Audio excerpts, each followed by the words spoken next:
problem with London is the bumps on the road. Yeah.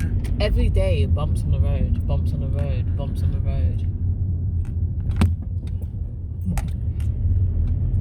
I wonder if there's a way to lean it on it and you hold it like a way to lean it on it where you, I don't know. How far forward can it go?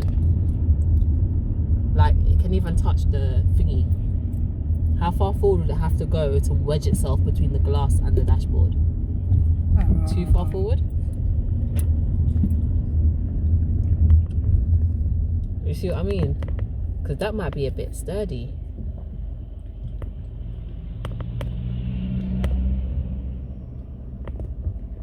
I think I might have to help you a bit. Yeah, you might have to hold it still a bit, but... Yeah.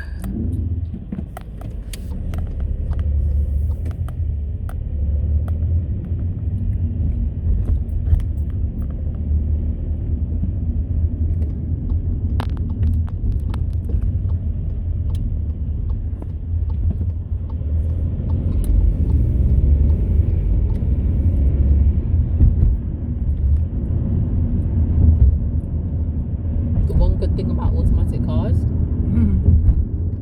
you can add speed in an instant. Yeah.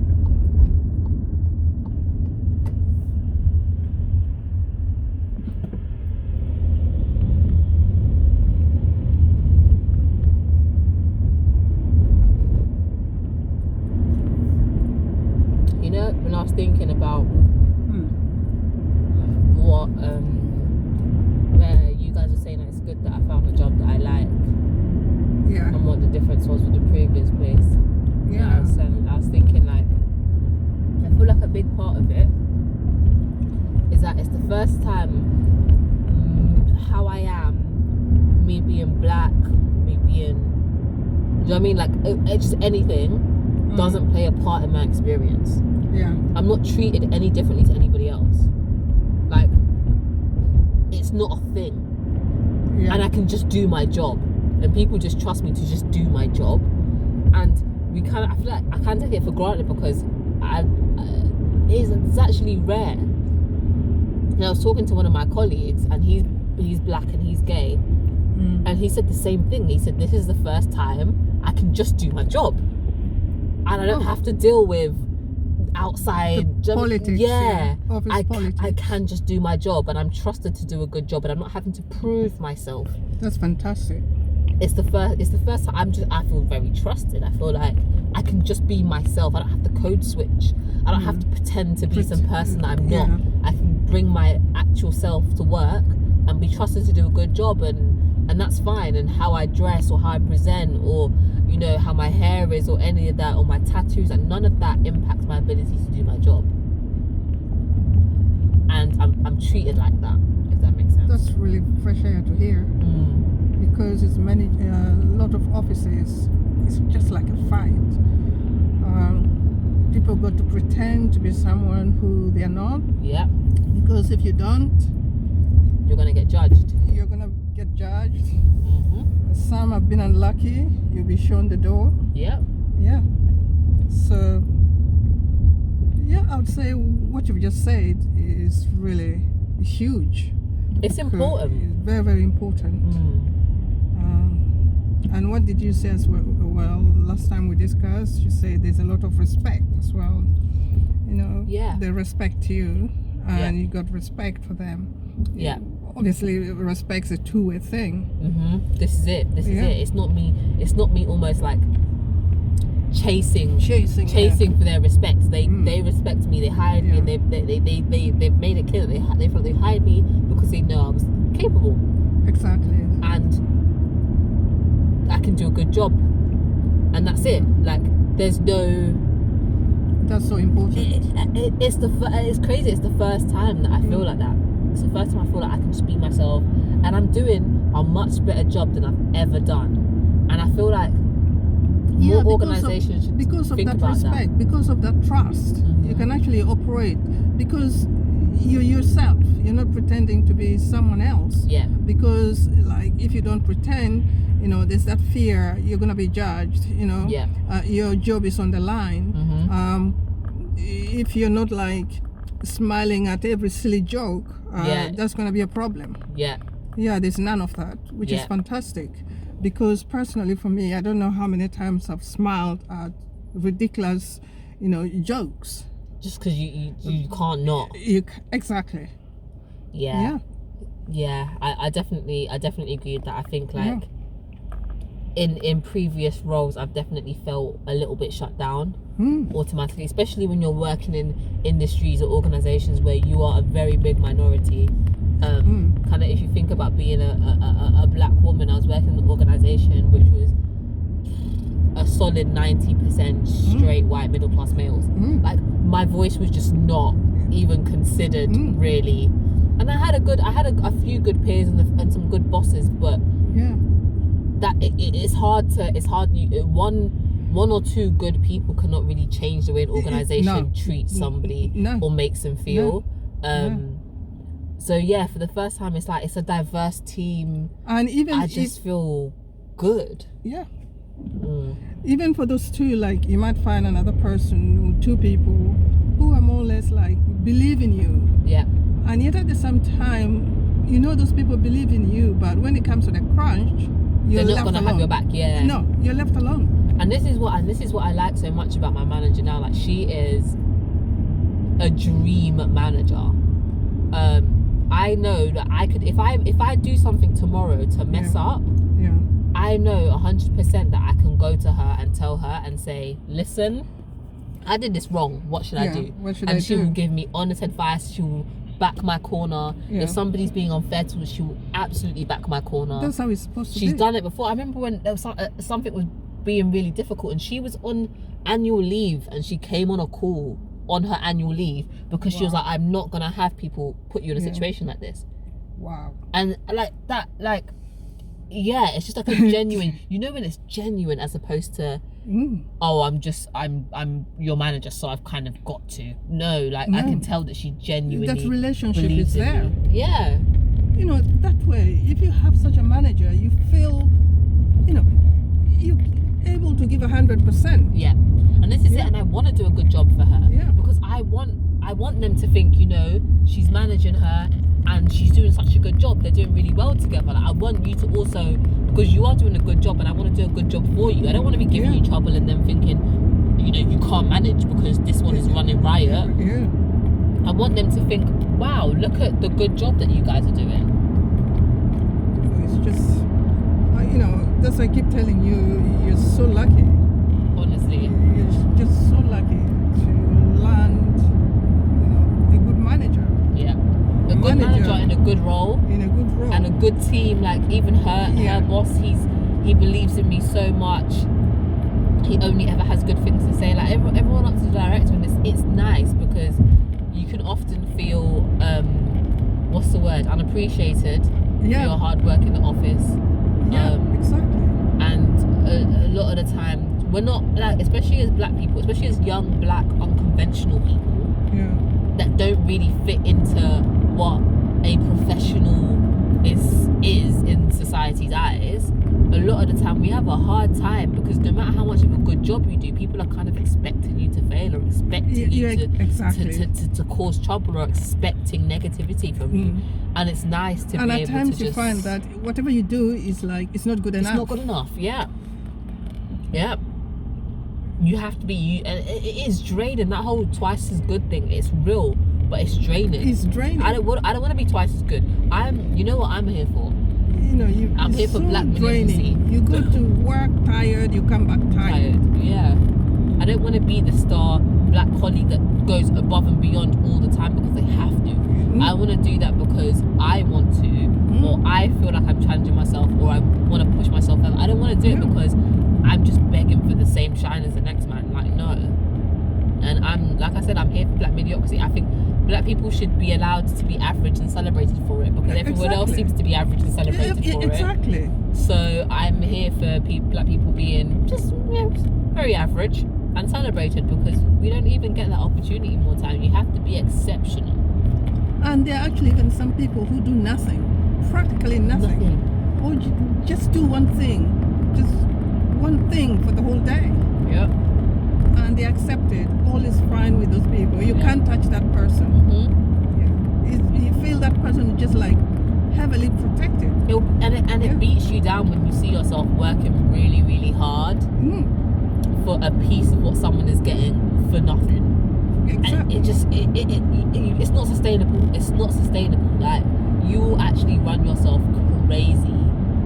And that's why I'm just so glad that I can finally just learn and develop. And I've developed so much. Like, I've learned more in the, what month are we in? In the 5 months.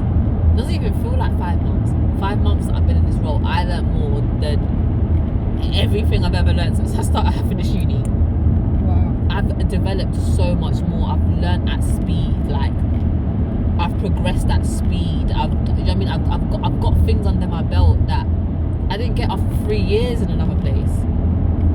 Wow. And it's a testament. I think they're running a really good team. My team is a really good team. Like, everyone on the team is lovely and good at their job. It's not one or the other. No one's good at their job but me. No.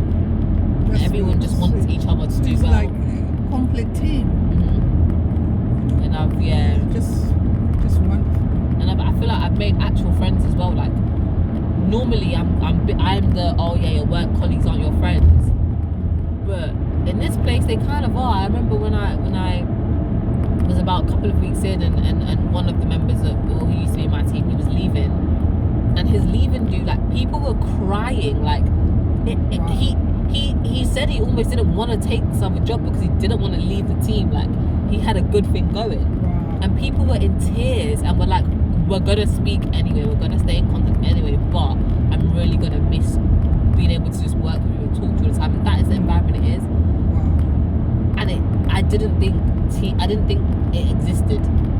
And especially me being me, and me being a person of colour, me being like gay, mass presenting, I'm like every type of minority bar having a disability.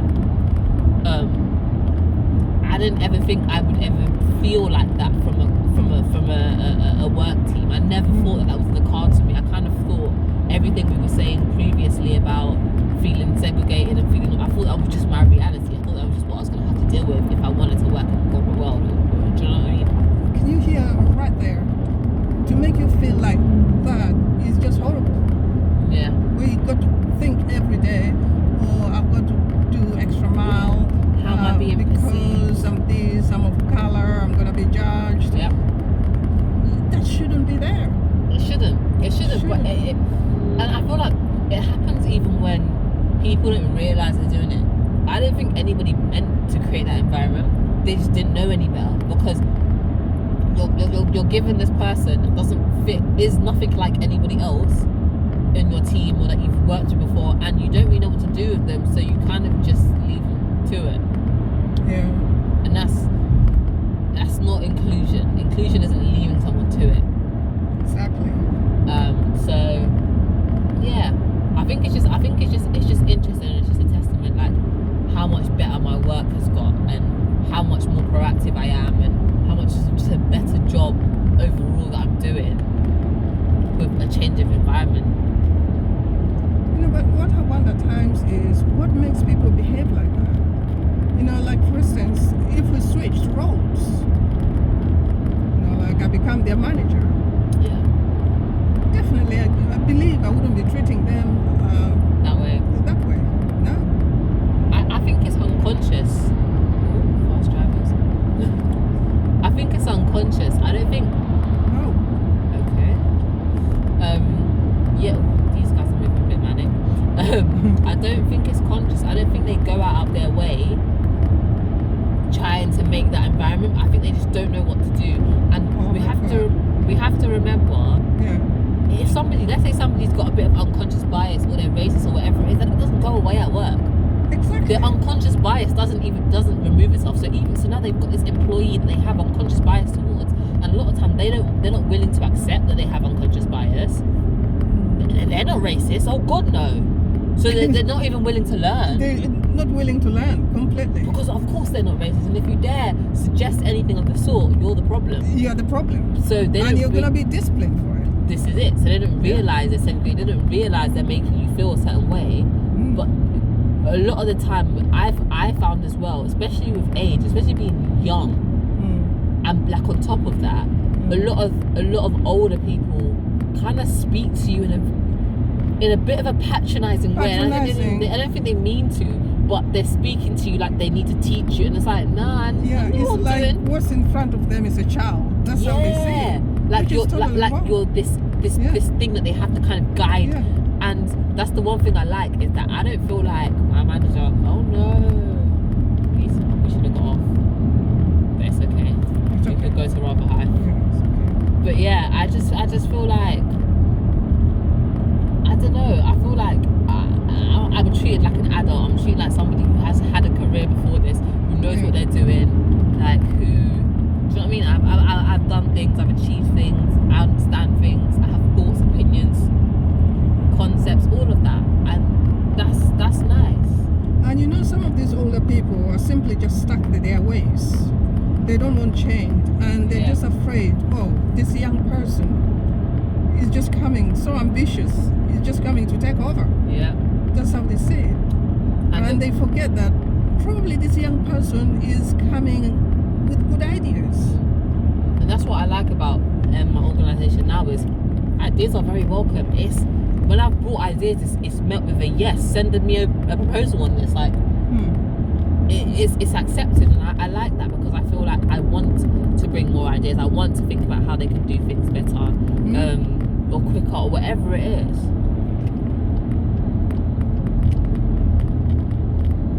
I just wonder when this is going to change. People's mentality and all that. I don't know. It take a long time, because I don't know what happens when people go to the office. When you get to the office, you got to keep thinking who is your friend and who is not your friend. Which team are you? Which I find to be work already. This is it. Yeah, I find that work already. You always have to be on edge. You always have to be thinking about something. You always have to think about, if I say this, how they're gonna take it. If I do this, how they're gonna take it. Always, before you do anything, you're questioning yourself. Every time. Is this okay? Are they gonna accept it? What are they gonna say? I shouldn't have to be thinking that way. This is it. Really, shouldn't be. Shouldn't. Not. Yeah. And I think the thing that just burns with it is that there are people who just get to go to work and exist. They don't have to think about how they're perceived. They don't have to watch what they say too much. They literally can just exist. Yeah. It's crazy when you think about it. It is crazy. And I genuinely thought that. For a period of time, I didn't know if like the corporate life was for me. I questioned my ability off of the experience, that we've been talking about. Yeah. I questioned whether I was good enough to do this job, and I was good enough to do this career, because of how other people's prejudices, they couldn't get out of their head and just allow me room to be and to grow. And now that I have that, I'm like, oh my goodness, I'm really good at this. I can't believe I made people feel people made me feel like I wasn't good enough to do this, because I very much am. I'm doing a great job, actually. So it's crazy. It's sad to me. I think about all the black young kids who are in those environments still, when they're doubting themselves and they're telling themselves they can't do things because of how other people breaks my heart, man. Breaks my heart. Like now for you, it's just wonderful that you got a good manager. Manager who understands the team, is ready to work with the team, is acknowledging everyone's values. What everyone is bringing to the team. Yeah, that makes a great difference. It really but does. If you got a manager who is already set like sides, it becomes really impossible. They're already not a little bit. I've definitely had a manager that I just know that he just didn't know how to approach me. He didn't know how to speak to me, even on a casual level. It's not that he was very. I could tell that he meant well, but he just didn't know what to do with me, and I could sense it. He was very unsure about the way he maneuvered with me, and I like that.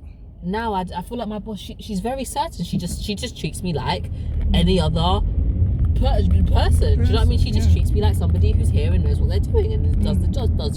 That's it. Yeah. She doesn't make a point of, oh, this is this young black gay girl that I don't know how to, that doesn't matter to her. She doesn't care. I wish people could stop seeing color. Just forget about color. Just treat me like am I good at my job? Yes or no? Am I good at my job? Yes or no? To me, that would be the main thing. Treat me like that. This is it. Treat me like that. Don't assume. And it breaks my heart that people assume you're not good at something because of the colour of your skin, or assume you're unprofessional because of the colour of your skin. But they get surprised when you do a good job. Like, why? Yeah, that's so true. And like, black people are so. I feel like people are only used to. It sounds bad, but it seems like people are only used to us being successful when it's music or sports. Black people can be successful in all types of fields. Exactly. All types of fields, but it's like it's as if it's not sports or music, people are a bit shocked and they're like, oh, why? It's just so sad, really pathetic. Sometimes the way people think. It's crazy. It's crazy. It's the same thing as like when you see a guy, people will see a black man walking down the road with a tracksuit. Suddenly he's a roadman. How do you know? He could be anything. How do you know that he's a roadman just because he's black and he's in a tracksuit? How do you know? How do you know? It's just, I don't know. It takes us back again to what we were talking earlier. You know, maybe back. I don't know. Slave trade. You know. It's that segregation. It's the segregation. Yeah, segregation. There's a party going on in this tunnel, apparently. I think so. Some team must have won something. It seems like that. Oh my gosh.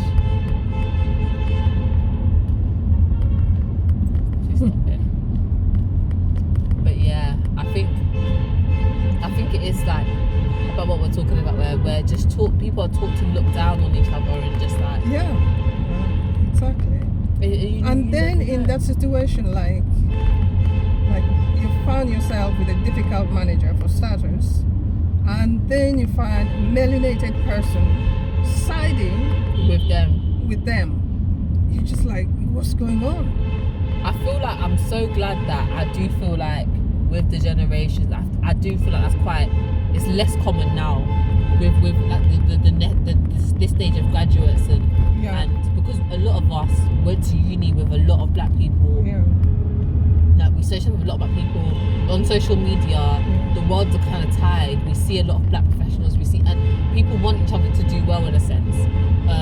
People find their friends. They find comfort in the other black colleagues because they're the only people who understand certain things. Yeah, exactly. And I hope that continues where people kind of band together and support each other through this. Yeah. Rather than it's like, you know, the thing that they do with like black female artists. There can't be Rihanna and Beyonce. Only one can be the superstar. We can't have two black women at the forefront of music. There has to be only one. People try and put that in office scenarios. I wouldn't be surprised. And yeah, we need to just make sure that they don't. The people who do want that kind of vibe and want to put black people against each other, they don't prosper, because that's not what it's about. I just want us to combine, support each other, mentor each other. Make sure that, you know, like you're like, make sure each other's good in the office. Like, I'm a serial. If I see a black person in the office, I'm gonna nod at you. I'm gonna recognize you. I'm gonna recognize you. Definitely. I wish, you know, people could change, you know, that negative mentality. I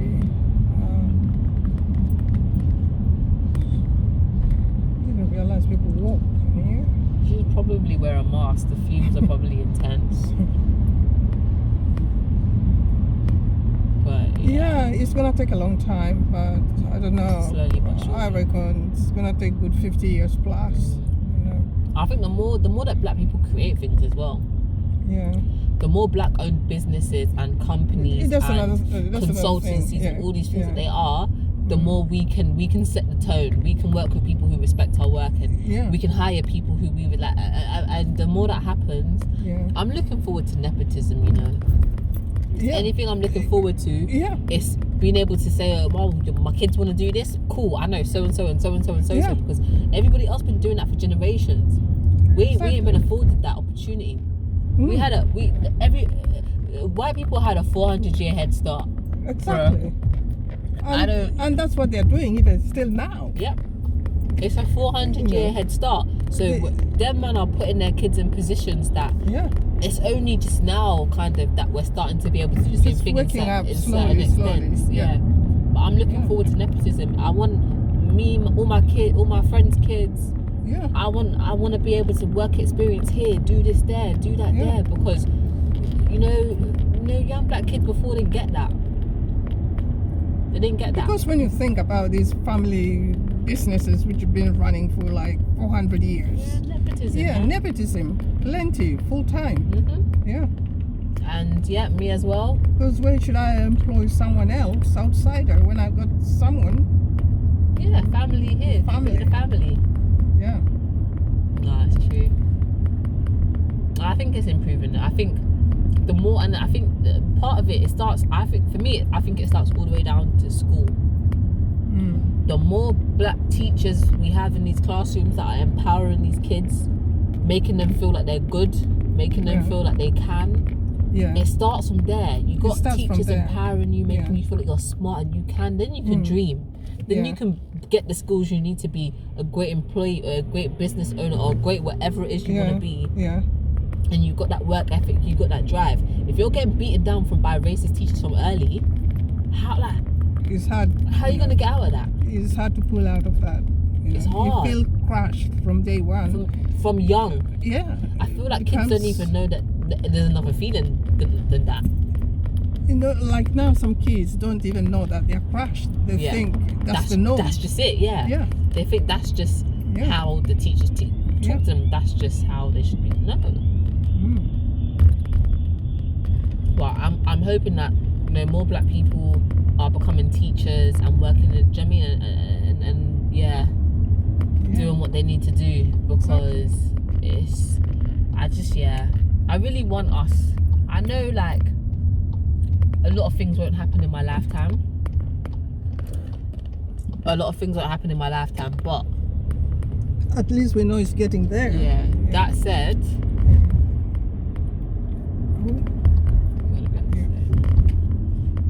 That said, I think we're getting closer. I hope so. Yeah. I think we're getting closer. Even like in business, where we mentioned about the businesses, it's also like you find black people, for instance, they go to Chinatown, shop in China shops. But then you find, because some of China shops or Indian shops, but especially Indian shops, because Indians are selling the food that they're after. Okay, you go there to a Indian shop, you say, for instance, I want some potatoes. If potatoes sold out in that Indian shop will walk you to another Indian shop where potatoes is available. But a black person will not do that. Do you know what you just made me think of? The fact that all the black hair shops are not owned by black people. All the black hair shops are not owned by black people. No. I can think of one black hair shop that I know that is owned by a black woman. Other than that, everyone I've been in is Asian men. Now, don't get me wrong, I rate the hustle. You don't do bits with your shops. I rate the hustle, but we don't even really have control over our things. No. We don't have control over our hair products, our fashion, our anything. Why? It's like, bro, you have all these music labels with all these black artists owned by this random white man. Like, it's like black people, like generally, like almost like grown up knowing that, you know, they are not capable. And For this some is reason, it. they just we feel are. they are not capable. And we very much are. And that's the maddest thing. We very much are. I think it's changing slowly. It's changing. It's changing. I think people are. I think a big part of it is representation. Yeah. Representation matters. If you're growing up and you don't see nobody that looks like you being a newsreader, why in the world would you grow to think I'm gonna do that? Unless you're thinking I'm gonna be the first, you're gonna think maybe it's not for me, or people I can't do that. Exactly. But the more that we show that these kids that you can do these things, these kids can grow and dream, and you know what I mean, work towards these things. That's why I think representation is so important. You need to see black people doing absolutely everything. Yes. Because for a long time we've been told what we can and can't do, and it's time for us to start dictating that. Yeah. And also trust. I feel like black people don't trust one another. That's another problem. They don't trust one another. I don't trust London drivers, I'll tell you that for free. No. Light is green, why are you stepping into the road? But yeah, I don't know, I want to see us win. I think there's a lot of battles that we have to overcome. There's a lot, but you know, black people just got to wake up. Not just say yes to everything, they just need to grow up. And not only wake up, but band together. We're stronger together. Unite. We have to unite. People have been doing divide and conquer to us for too long. Yeah. We need to start coming back. When you see the Jews, there's so few Jews in the world, but because they're united, they band together, make their impact. Yeah. They band together. Yeah. But I feel sorry for us because black people have been segregated, like we were saying, from slavery times. I think we're still slaves. Automatically, we're segregated. Automatically, there's people who are better and people who are worse, and there's good blacks and bad blacks and all of this, and there's colorism, and there's, oh, you're too dark and you're not dark enough, and there's all of this. And it's like, until we can come together and be like, you're my brother, you're my sister, let's do this thing, we'll forever be this is exactly what they want from us. They want us to be dilly-dallying, worrying about stuff that we should be worrying, so that we're not progressing in the way that we should. Exactly. And that's exactly what we spend life doing. Worrying about stuff that we don't need to be worrying about when the true war is going on for. Look at the Indians. They're united. The Pakistani people, they're united. Chinese, united. This is it though. I don't blame us because of slavery and the fact that we have been purposely segregated from each other for so long. I understand that this is hundreds of years in the making. This isn't something that just happened. This isn't a new thing. This is hundreds of years in the making. And for that reason, I feel kind of sorry for us because it's not really... There's only so much. Do you know what I mean? Like, we're still learning, and it's not something that we've all just done on our own accord. But that doesn't mean it's any less important, and we need to pattern it because, one day. But, you know, black people need to free themselves from slavery. In our heads, we're still slaves. Whether we know it or not.